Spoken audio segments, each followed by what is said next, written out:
Kasus antraks dilaporkan menjangkiti warga di Kelurahan Candirejo, Gunung Kidul. Akibat penyakit ini, ada 3 warga tewas dan puluhan lainnya masih menjalani perawatan.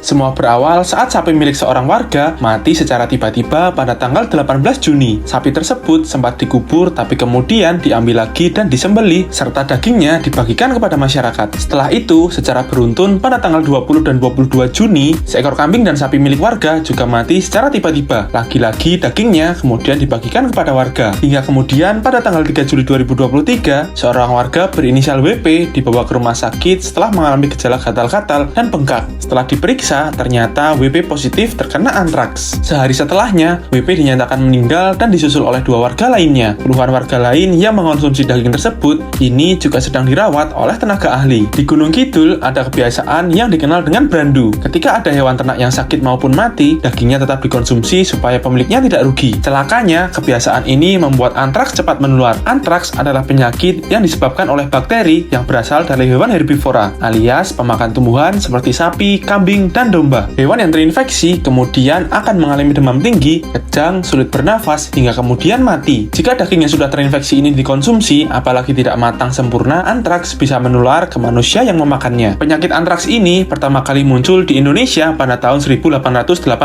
dan belum bisa dimusnahkan hingga sekarang. Hampir tiap tahun ada aja kasus antraks di Gunung Kidul. Paling tinggi terjadi pada tahun 2019 dengan 31 kasus dan pada tahun 2022 dengan 23 kasus. Kemenkes bahkan menyebut kasus antraks di Gunung Kidul sudah bisa dikategorikan sebagai kejadian luar biasa karena sudah ada kematian akibat antraks. Gimana nih guys menurut kalian? Jangan lupa ya untuk selalu memasak daging dengan matang serta jangan mengonsumsi hewan yang sudah jadi bangkai. Oke?